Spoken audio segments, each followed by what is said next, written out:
ये बच्चा, ठीक है, थोड़ा सा ब्रीफ बता देते हैं। मतलब दिल का बहुत नजदीक, बहुत नजदीक, ठीक है। जब ये बच्चा मेरे पास आया तो कुछ फाइनेंशियल प्रॉब्लम था और कुछ हमारी जरूरतें भी थी, ठीक है। तो ये इंस्टीट्यूट को भी संभाला था एज ए ऑफिस असिस्टेंट के रूप में, ठीक है। उसके बाद जब इसका एग्जामिनेशन आया CHSL, तो खुद बोला कि सर एग्जाम आना है, तो हम इसको बोले कि ठीक है तुम छोड़ दो, ठीक है। कितना केयरफुल था अपने करियर के लिए कि एग्जामिनेशन आने के पहले, ठीक है, 4 महीना पहले इंस्टीट्यूट को यह छोड़ा, ठीक है। क्लास कंटिन्यू रहा बट ऑफिस वाला वर्क समाप्त हो गया।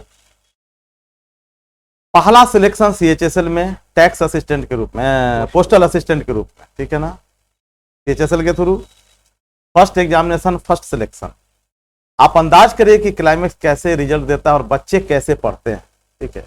ये मायने रखता है कि सारा कुछ इस बच्चे में ही है। हम लोगों का कंट्रीब्यूशन 0.1%, बस कैसे जाना है, बस केवल ये आइडिया देते हैं। टीचर पर डिपेंड नहीं करता है बच्चों का सक्सेस, डिपेंड करता है कि बच्चे के पास अपना कितना समर्पित भावना के साथ वो अपना अध्ययन करता है और किस ध्येय के साथ आया और किस ध्येय को प्राप्त करना है। लक्ष्य सामने है तो उस लक्ष्य को प्राप्त करने के लिए अपने आप को कितना होम करना है। दूसरा सिलेक्शन नौकरी में रहते हुए भी, ठीक है ना, CGL का रिजल्ट आया, बीच में कितना दिन गैप हुआ, 3 साल रिजल्ट गैप हुआ है, 3.5 साल, 3.5 साल पहले इसका नौकरी होता CGL में, ठीक है ना। 3.5 साल के बाद रिजल्ट आया है और उसमें एकदम डायरेक्ट गजेटेड ऑफिसर, उस रैंक पे जाना शायद पटना में, पूरे पटना शहर में कोई भी ऐसा लड़का नहीं है जो डबल AO इस बार गया है। पूरे पटना शहर की मैं बात बता रहा हूं, पटना शहर का मतलब पूरा बिहार का रिप्रेजेंट करता है। तो डबल AO रैंक में CGL में रैंक लाना बहुत बड़ी बात होती है, मतलब लास्ट अचीवमेंट है। और double AO direct gazetted officer, तो स्वाभाविक है मुझे गर्व तो होगा और इस संस्थान को भी गर्व होगा। तो आप सभी को इसी प्रकार से परिश्रम करना है। मैं बराबर बोलता हूं कि एकदम अपने आप को होम कर दीजिए। हमारा उम्र इसी के लिए बना है। अगर इस उम्र में दूसरा काम करेंगे, मेरा टारगेट इधर उधर हो जाएगा, लक्ष्य विहीन हो जाएंगे। इसलिए लक्ष्य को प्राप्त करना तो परिश्रम ही एकमात्र विकल्प है, इसके अलावा और कुछ नहीं। मैं आपको बराबर क्लास में बताता हूं कि आपको क्या करना है और प्रत्यक्ष प्रमाण आप देखिए कि एक बच्चा एक बार एग्जामिनेशन देता है, फाइनल सिलेक्शन, फिर नौकरी में रहते हुए फिर दोबारा एग्जामिनेशन देता है, उसमें भी फाइनल सिलेक्शन, और वो भी हाई रैंक, उससे ऊपर कोई रैंक नहीं है। Staff selection commission all India level पे जो एग्जामिनेशन लेती है उसमें सबसे बड़ा पोस्ट होता है, सबसे हाईएस्ट पोस्ट होता है डबल AO का, एंड डायरेक्ट गेस्टेड ऑफिसर बन जाते हैं। फाइनेंशियल पोजीशन छोड़ दीजिए, सैलरी छोड़ दीजिए, ठीक है ना, देखिए कि हमारा रैंक क्या आया। और इस मतलब मेरा जहां तक है भविष्यवाणी, वहां तक मैं एक्सपेक्ट करता हूं कि यह बच्चा UPSC में सिलेक्ट होगा, ठीक है। और किसी न किसी दिन अगर बिहार कैडर मिलेगा तो किसी न किसी डिस्ट्रिक्ट का यह DM बनेगा। पूर्ण आशीर्वाद मेरा इसके साथ है, क्योंकि बहुत जुड़ा हुआ है। यह संस्थान को संभाला, अपने को संभाला, ठीक है ना। और आज के डेट में जब बच्चे आगे बढ़ते हैं तो कल मैं बूढ़ा हो जाऊंगा तो इन्हीं लोगों के सहारे ना मैं आगे बढ़ूंगा। तो मेरा तो भाई, क्योंकि मैं परिवार समझता हूं, संस्थान में बच्चे को मैं हमेशा अपना छोटा भाई, अपना बेटा की तरह मानता हूं, ठीक है ना। इसलिए मैं बराबर डांटता भी हूं, इसलिए उसको आप इग्नोर करेंगे। जब डांटता हूं इसलिए कि मुझे मेरे पर लगता है कि नहीं, मेरा बच्चा नहीं पढ़ रहा, इसका मतलब है कि मेरा पढ़ाया हुआ चीज व्यर्थ चला जाएगा। तो सबसे पहले मुंह मीठा करते हैं।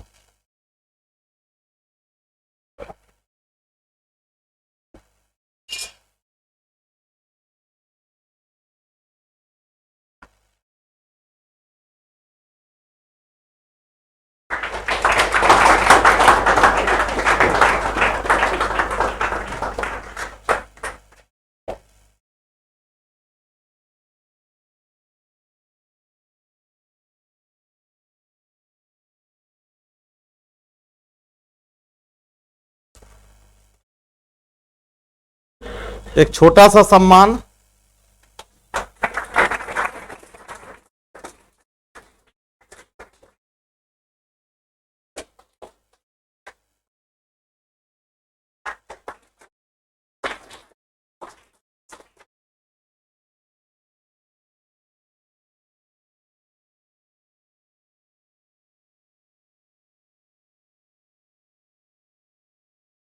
वो बात तो बता दिए थे।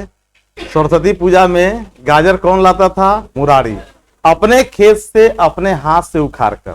तो सरस्वती की आराधना और स्वयमेव आराधना, प्रतिफल सामने है। कुछ बच्चों को बताना है।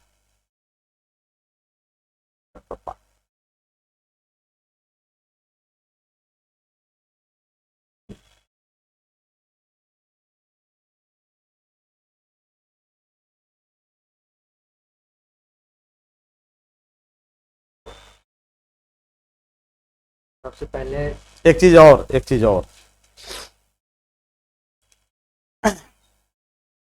जैसे मैं बराबर बोलता हूं कि मेंसुरेशन टॉपिक पढ़ते हैं हम लोग क्लासरूम में, ठीक है, लेकिन अगर मेंसुरेशन क्षेत्रमिति का प्रयोग अगर हम लोग सामान्य जीवन में करते हैं तो हमारा लक्ष्य काफी दूर होते चला जाता है। ठीक है, कैसे दूर हो जाता है? अगर हम पार्क का पेरीमीटर निकालते हैं, ठीक है, समझ में आ रही है मेरी बात? पार्क का एरिया निकालते हैं, ठीक है, और पार्क हमारा रेक्टेंगुलर है, तो हमारा लक्ष्य उतना ही दूर होते चला जाता है। इसलिए अब आज के डेट में ये बच्चा पार्क का ना पेरीमीटर निकाला ना पार्क का एरिया निकाला, तो आज एक डिस्ट्रिक्ट के डीडीसी हमारे सचिवालय में हमारे कांटेक्ट में है, बोले कि सतेंद्र जी शादी करवाइए इस लड़के से, मेरी लड़की का। एक डिस्ट्रिक्ट में एक ही डीडीसी होता है, जस्ट लाइक समझिए एज ए डीएम। ठीक है, तो अभी फर्स्ट स्टार्टिंग हुआ है, ठीक है ना, और ऐसे ऐसे कितने डीडीसी आएंगे, समझ में आ रही बात? इसलिए इस चीज को भी आप ध्यान रखेंगे कि हमें क्या करना है। एक बार टारगेट अचीव हो गया तो लोग आपके दरवाजे के आगे पीछे घूमते रहेंगे। ठीक है, इसलिए आपको किसी के पीछे घूमने की जरूरत नहीं है, और हमेशा दिमाग में ये रखना है कि अगर आज हम परिश्रम करते हैं तो हम ऐसे जॉब को प्राप्त करेंगे, ठीक है, जो हमें एक स्टेबिलिटी देगा और एक चेयर देगा। ठीक है, लोग हमसे आएंगे मिलने के लिए, और अगर आज परिश्रम हम सही ढंग से नहीं करेंगे तो कल होकर बैग ढोने वाला जॉब करना पड़ेगा और हमें बार बार लोगों से मिलना पड़ेगा। तो कौन बेहतर होगा, मैं कुर्सी पर बैठूं और लोग मेरे पास आए, या लोग बैठे हुए और मैं उनके पास जाऊं? ठीक है, तो सबसे बेहतर क्या होगा कि मैं चेयर पर बैठा हूं किसी ऑफिस में और लोग हमसे आ रहे हैं अपना प्रॉब्लम को लेकर। ठीक है, तो इस चीज को हमेशा ध्यान रखना है।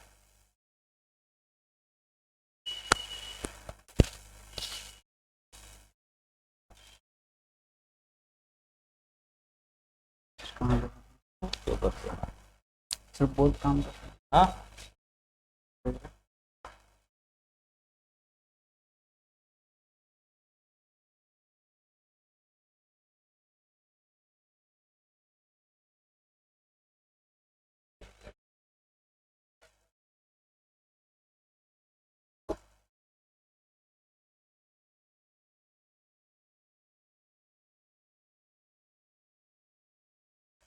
सबसे पहले तो आप सबों को नमस्कार। ठीक है, अच्छा हम लोग क्वेश्चन आंसर से चलते हैं। ठीक है, कितनों लोगों को लगता है कि मैंने कुछ किया है अभी?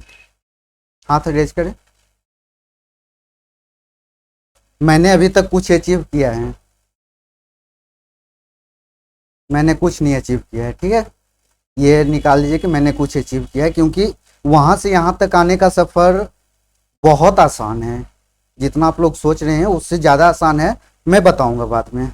सबसे पहले अपनी और क्लाइमेक्स की एक सर ने अपना परिचय दिया मेरा, अब मैं अपना नज़रिया बताता हूँ।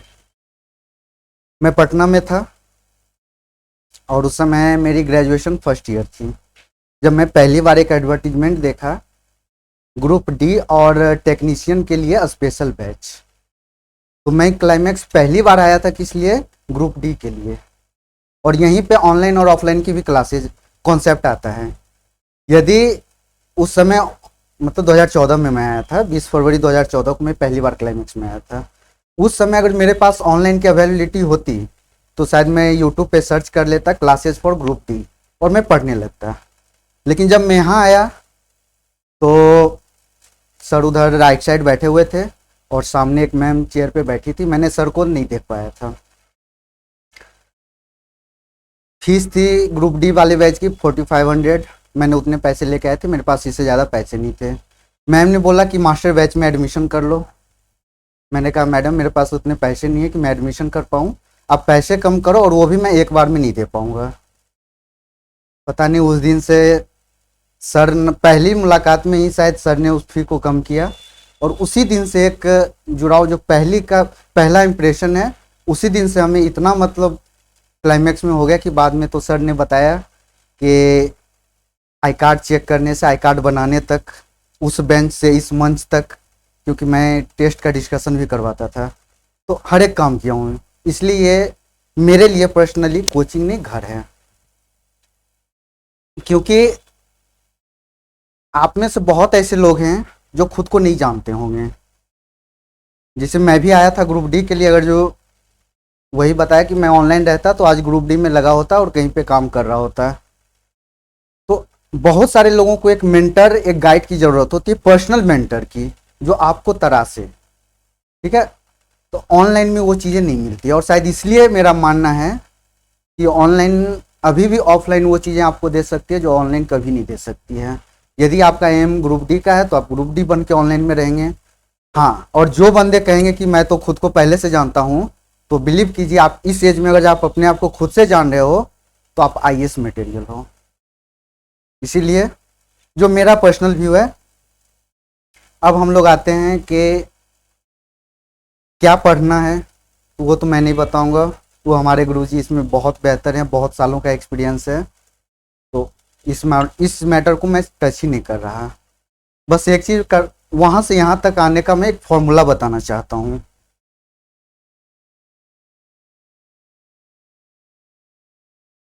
क्या लिखा? कितने लोग बीपीएल में आते हैं यहाँ पे? वो पॉवर्टी लाइन वाली नहीं है, ठीक है। हाँ, मैं इसमें बता रहा हूँ, B for believe in your self. सबसे पहले आपको खुद में बिलीव करना होगा। जब मैं यहाँ मास्टर बैच में एडमिशन लिया, यही सीट रहती थी हमारी, इसी में क्लास चलता था और यही सीट रहती थी। और एक से एक धुरंधर थे, ऐसा नहीं है कि मतलब मैं ऐसा पहला हूँ। हमारे बैच में थैंकफुली वो बाहर जो बोर्ड लगी हुई है, पहले लाइन का शायद 90% हमारे बैच के हैं। तो एक से एक धुरंधर थे। सर का क्वेश्चन आता नहीं था कि जवाब रेडी रहते थे। तो कहीं ना कहीं मुझे डिप्रेशन सा फील होने लगा था कि यार मैं इनके बीच में कहाँ रह पाऊंगा। मुझे तो सच में ग्रुप डी ही करनी थी, क्योंकि दिमाग में वो भरा हुआ था ग्रुप डी करनी है। एसएससी के बारे में तो मैं सोच भी नहीं रहा था। और गांव में मैं बताया कि एसएससी की तैयारी कर रहा हूँ, तो गांव के लोग भी ये बता रहे थे कि तुम अपने आसपास देखो किसका एसएससी हुआ है। मैं भी देख रहा था सच में किसी का एसएससी नहीं हुआ है, क्या मुझे फिर से ग्रुप डी कर लेना चाहिए, फिर से क्लास छोड़ देनी चाहिए। लेकिन मैं बना रहा, खुद में बिलीव करके चलो मेरे आसपास कोई नहीं किया तो मैं पहला हूँगा जो करूँगा। तो शायद यही है बिलीव इन योर सेल्फ। आप अपने में भरोसा करें। आप यहाँ पे आए हैं, कोई एसएससी के होंगे, कोई बैंक के होंगे, कोई रेलवे के होंगे। एक जॉब लेना मकसद मत रखिए। जिस भी फील्ड में उसके टॉप पे जाइए, जिस भी फील्ड में है। तब सबसे पहला believe your self. P for, तो सबसे पहला क्या है? खुद में बिलीव करना। उसके अगर आपको खुद में नहीं बिलीव है, आपको ये खुद से नहीं लग रहा है कि मैं ये कर पाऊंगा, तो फिर कोई नहीं करवा सकता है। P for practice and perseverance. Practice कितना इंपॉर्टेंट है वो तो पता ही है, ये मैं बाद में बताऊंगा। पहले परसिवरेंस बताता हूँ। कितने लोग गांधी जी की आइडियोलॉजी को मानते हैं और कितने लोग डिसएग्री करते हैं, वो बताइए पहले। हाथ खड़ा कीजिए। हाँ, हम डिसएग्री करते हैं। चलिए मैं एक छोटा सा बात बता देता हूँ। आदमी जब पढ़ता है तो गांधी जी की सम्मान करता है, जब बहुत ज़्यादा पढ़ लेता है तो डिसएग्री करता है, ठीक है। इसको अदरवाइज नहीं लीजिएगा। परसिवरेंस का मैं अपने नज़रिए से देखता हूँ तो सबसे बड़ा उदाहरण मुझे गांधी जी मिलते हैं। क्योंकि जब वो 1915 में हमारे यहाँ आए थे तो उनका कैरियर ग्राफ यहाँ था। वो एक जाने माने और सफल वकील थे, एक सफल आंदोलन दक्षिण अफ्रीका में चला के यहाँ आए थे, तो उनका कैरियर ग्राफ यहाँ था। फिर 1915 में आए, उन्होंने कितने लोग बैंक वाले हैं? उन्हें तो बोरिंग लग रहा होगा, ठीक है मेरा। फिर यहाँ पे आए, चंपारण सत्याग्रह हुआ, अहमदाबाद सत्याग्रह हुआ, खेरा आंदोलन हुआ, अहमदाबाद मिल मजदूर हड़ताल हुआ, खेरा सत्याग्रह, तीनों में सफलता मिला। आते ही बंदा का कैरियर ग्राफ यहाँ पहुंच गया। लेकिन फिर क्या हुआ? 1920 का असहयोग आंदोलन, जब आंदोलन एकदम चरम पे था, चौड़ा चौड़ी कांड हो गया। उन्होंने जन दबाव के विरोध में, उस समय जनता नेता सब चाह रहे थे कि आंदोलन कंटिन्यू हो, उन्होंने आंदोलन वापस लिया कुछ देखते हुए। कितना उन्होंने, पूरा देश के सामने वो अकेले खड़े थे। फिर नमक सत्याग्रह आया। नमक सत्याग्रह में क्या था? कानून, नमक कानून तोड़ना था, ठीक है। नमक बना के उन्होंने कानून तोड़ दिया, लेकिन उस आंदोलन के पीछे का जो उद्देश्य था आजादी लेना, वो पूरा नहीं हो पाया।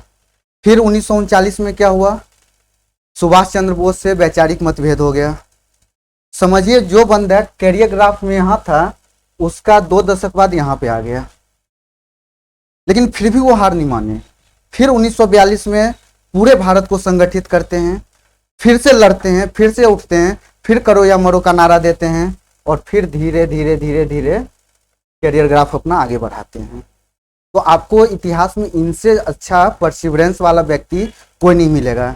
अपन को क्या होता है कि 2 साल रिजल्ट ना मिले, खुद पे क्वेश्चन करने लगते हैं, सामने वाले पे क्वेश्चन करने लगते हैं, मतलब हजारों एक्सक्यूज गिना देते हैं कि इस वजह से नहीं हुआ। वो बंदा 2 दशक तक लगा रहा और फाइनली 1946 में हमें आज़ादी मिली। तो जो मुझे लगता है कि इतिहास में इनसे बड़ा परसिवरेंस वाला व्यक्ति कोई नहीं मिला है, जो सतत प्रयास करते हुए, और उस एज में जब सोशल मीडिया नहीं था, तो आइंस्टीन जैसा व्यक्ति जिसके बारे में कह रहा हो कि आने वाली पीढ़ी विश्वास नहीं करेगी कि ऐसा हार मांस का व्यक्ति भी इस धरती पे जन्म लिया था। आप लोग नहीं विश्वास कर रहे हैं, सोच लिया आइंस्टीन कितने बड़े दूरदर्शी थे, ठीक है। अब प्रैक्टिस, तो जहाँ तक मुझे लगता है कि जनरल कंपटीशन में प्रैक्टिस ही सबसे बड़ा की है। आप प्रैक्टिस के बिना कुछ नहीं कर सकते हो, कुछ नहीं, जीरो। आप में खूब बिलीव है, आप प्रैक्टिस नहीं करोगे, आप नील बटे सन्नाटा हो। आपको प्रैक्टिस करनी पड़ेगी, डेली करनी पड़ेगी। ऐसा नहीं है कि आज फलाने की शादी है, आज उसके अगले दिन किसी की शादी है, उसके नो एक्सक्यूज, प्रैक्टिस करनी पड़ेगी। मैंने कितनी शादियां छोड़ी हैं अपनी, मेरी कोई सिस्टर नहीं है, ठीक है, एक मेरी कजन है जिनसे बहुत मतलब बचपन से ही बहुत रहता है, मैंने उनकी भी शादियां छोड़ी हैं। तो बहुत आपको बहुत चीज़ें सेक्रीफाइस करनी पड़ेगी। तो प्रैक्टिस डेली करना पड़ेगा। और पता है, सबसे एक बहुत ही खूबसूरत बात बताऊंगा मैं तीनों खत्म होने के बाद। तो प्रैक्टिस करने का सिंपल सा फंडा है, जो एसएससी की तैयारी करते हैं, आप क्लास के अलावे डेली डबल प्रैक्टिस करें। जिसे 100 क्वेश्चंस आते हैं किसी चीज के, तो आप 200 करें। जिसे 50-30 मैथ आ रहे हैं, तो आप 60 मैथ डेली बनाएं। बस 60 मैथ 1 घंटे लगेंगे, उससे ज्यादा नहीं। 30 जीके का क्वेश्चन आ रहा है, तो आप 60 जीके का क्वेश्चन डेली पढ़ें। नया होना चाहिए, यानी कि पुराना एक ही पढ़ रहे हैं। 60 जीके का क्वेश्चन, 30 रीजनिंग आ रहे हैं तो 60 रीजनिंग हर हालत में बनाना है, और 25 रीजनिंग इंग्लिश आ रहे हैं तो 50 इंग्लिश का क्वेश्चन हर हालत में सॉल्व करना है। और इतना करने में मुझे नहीं लगता कि बहुत ज़्यादा टाइम लगता है। और इतना कर रहे हैं तो फिर डेली कर रहे हैं, तो फिर आपको वहाँ से यहाँ आने में कोई नहीं रोक सकता है। अब जो सबसे इंपॉर्टेंट है तीनों में, लिमिटेशंस, जो कि सर पहले ही बता चुके हैं। लिमिटेशंस, आपको अपने पे लिमिटेशंस रखनी पड़ेगी। जो सर एरिया और पेरीमीटर बता रहे थे, ठीक है, हमारे संविधान में वो मौलिक अधिकार भी है। शक्ति वाहिनी केस 2018 में सुप्रीम कोर्ट ने निर्णय दिया है, मनपसंद जीवन साथी चुनने का अधिकार अनुच्छेद 21 के तहत हमारा मौलिक अधिकार है। लेकिन उसका यूज अभी नहीं करना है। वो समय पे उसका अपना मौलिक अधिकार का यूज करेंगे, अभी नहीं उसका करना है। फिर और एक और अधिकार हमें अनुच्छेद 21 के तहत ही मिलता है। ये बाबा रामदेव केस बनाम दिल्ली पुलिस 2011 में, आप लोग जानते होंगे, जब बाबा रामदेव सोए हुए थे तो उन पे लाठीचार्ज हुआ था। तो उसके बाद ही उन्होंने अदालत में केस किया, तो अदालत ने ये डिसीजन दिया कि निद्रा का अधिकार भी हमारा मौलिक अधिकार है अनुच्छेद 21 के तहत, लेकिन उसका भी यूज नहीं करना है। समझिए आप लोग आपातकाल की जीवन जी रहे हैं और आपके मौलिक अधिकार छीन लिए गए हैं। लेकिन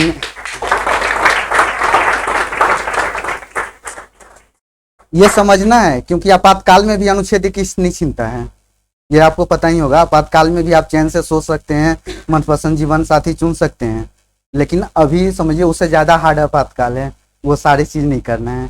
तो ये सबसे बहुत इंपॉर्टेंट चीज है। अनुच्छेद 19(1) आपका क्या कहता है? विचार और अभिव्यक्ति की स्वतंत्रता। लेकिन जब चाय की टपरी पे बैठ के वो अभिव्यक्ति अपना व्यक्त करेंगे, वो तो बिल्कुल भी नहीं करना है, क्योंकि कब आपका वो अभिव्यक्ति व्यक्त करने में 3.5 घंटे निकल जाएगी वो पता नहीं चलता है। और जनरली क्या होता है, मैं खुद भी करता था, शाम के 6:30 बजे निकलते हैं सब्जी वगैरह लेने के लिए, और उधर से अपना विचार अभिव्यक्ति सब व्यक्त करते हुए 9:30 बजे घर आते हैं, और फिर उसके बाद खाना बनाते हैं, फिर रात में पढ़ाई होती है। ये सबसे बेकार चीज़ है। आप चाय की टपरी पे तो बिल्कुल भी मत जाएं। खैर बाकी देख लीजिएगा। और ये सारा चीज आपको कितना दिन करना है पता है? कोई गेस कीजिए।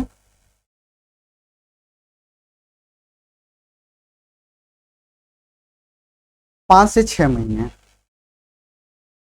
और ये आपका 5 से 6 महीने का ये बीपीएल फॉर्मूला आपका अगले 4 साल तक कंटिन्यू रिजल्ट देते रहेगा। 4 साल तक। CHSL 14, CHSL 15, CGL 18, CGL 21 और CGL 22 में भी होपफुली हूँ। तो ये वही 6 महीने का है।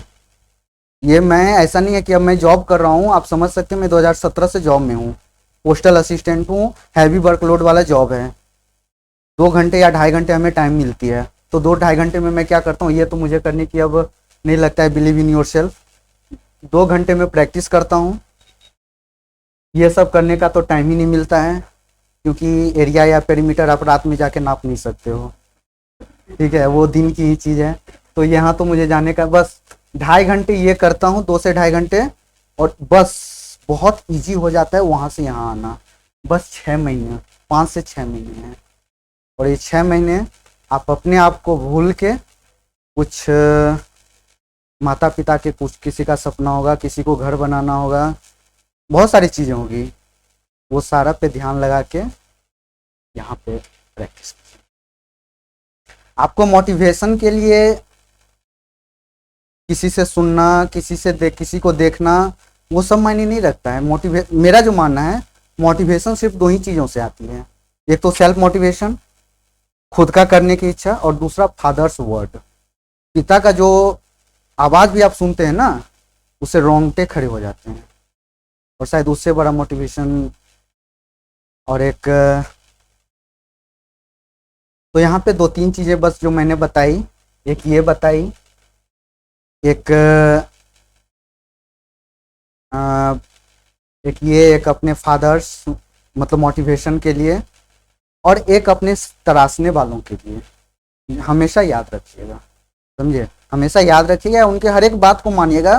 वो आपको प्रतीत होगा कि वो मेरे लिए गलत कह रहे होंगे, लेकिन उसको इग्नोर करके उनके हर एक बात को मानना है। वो दिन में भी कहीं भी रात है, हाँ रात है, क्योंकि उनके पीछे जरूर कोई ना कोई लॉजिक होगी। ये 3 को मेरा मानना है आपको ब्लाइंडली फॉलो करना चाहिए। बाकी सब कोई 18+ ही होंगे, 18+ ही होंगे। आप लोग खुद समझदार हैं। कोर्ट भी आपको बहुत सारे अधिकार देती है। कोई भी आपका अधिकार छीने तो आप आर्टिकल 32 के तहत सुप्रीम कोर्ट में भी जा सकते हैं, लेकिन जाना नहीं है, ठीक है। ये नहीं कि पहुंच गए कि सर हमें मनपसंद जीवन साथी चुनने नहीं दे रहे हैं, ठीक है। तो दैट्स ऑल। कुछ और पूछना हो या कुछ?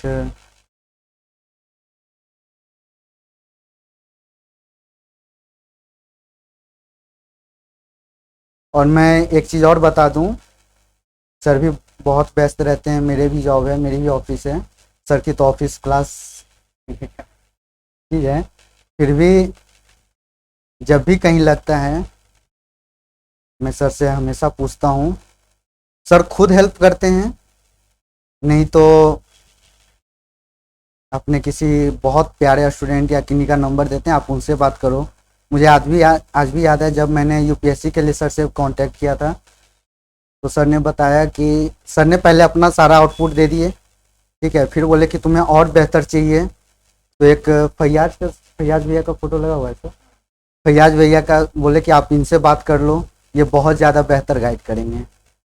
तो एक तो ना कोई दिखाने की, जो मेरे से आगे कोई नहीं है, सर क्लियरली बोल रहे हैं कि आप फैयाज से बात कर लो, वो मुझसे ज़्यादा बेहतर बताएगा, क्योंकि वो उस समय तैयारी कर रहे थे। तो यहाँ पे रहने से, इनसे जुड़ने से मुझे तो आज तक कोई घाटा नहीं हुआ, इनफैक्ट डबल ट्रिपल लाभ हो चुका है। सर को 3-4 बार मिठाई भी खिला चुका हूँ, उम्मीद करता हूँ कि और खिलाऊं। बाकी आपका आशीर्वाद रहे, और तो होपफुली कुछ और बड़ा अचीव करूं। मैं इसको अपना कोई अचीवमेंट नहीं मानता हूं, उम्मीद करता हूं कि आप भी समझे कि ये बहुत ईजी चीज़ है, लेकिन हाँ, जो ये 5 से 6 महीने तक इसको फॉलो करेगा, नहीं तो फिर इतना भी इजी नहीं है कि जितना मैं बता रहा हूँ, समझे। 5 से 6 महीने रूटीन वर्क है, और कोई बहुत ज़्यादा ये हार्ड या टफ नहीं है। 5 से 6 महीने तो शादी का भी ऑफ सीजन रहता है, तो आप लोग इजीली कर सकते हो।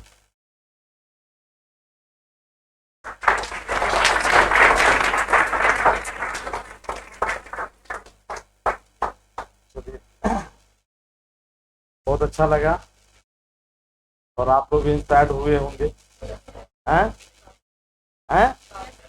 अब इस पोल्यूटेंट्स एज में जैसे नीचे जाते जाते, ठीक है ना, ऐसा नहीं हो कि साउंड पोल्यूशन और एयर पोल्यूशन से सारा कुछ मतलब इवेपोरेट कर जाए, ठीक है ना, ऐसा नहीं होना चाहिए, नहीं ना।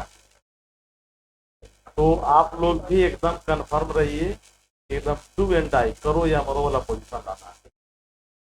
अब जैसा मुरारी ने बताया, ठीक है, फैयाज 2010 का टॉपर था क्लाइमेट का, ठीक है ना, बख्तियारपुर से आता था, मैं भी बख्तियारपुर, ये भी बख्तियारपुर से, मुरारी पटना में, लेकिन फैयाज बख्तियारपुर से आता। एक दिन भी वो मतलब एबसेंट नहीं हुआ, एक दिन नहीं। हम एबसेंट हो जाते तो वो एबसेंट नहीं होता, मेरे घर पहुंच जाता, ठीक है। और इतना छोटा परिवार से, और आज के डेट में देखो कि कहाँ से कहाँ पहुंच गया। आज के डेट में वो मसूरी आयुषों को ट्रेनिंग देता है, किस लेवल में पहुंचा हुआ है। बहुत सारी बात आपको हम पहले बता देते हैं, क्योंकि वो कैबिनेट का बैठक होती है, वो डायरेक्ट इन्फॉर्म कर देता है। जो पेपर में 4 दिन के बाद आता है, वो हमको ठीक 5 मिनट के बाद बता देता है। तो अपना बच्चा इस जगह पे पहुंचा हुआ है, गर्व है। और इतनी जुड़ाव, इस आधुनिकता के युग में इतनी जुड़ाव हो जाना विद्यार्थियों के साथ, तो आप समझ सकते हैं कि कुछ ना कुछ इधर को और इधर को, ठीक है ना, जुड़े हुए हैं। और उस भावना को व्यक्त शब्दों से नहीं किया जा सकता।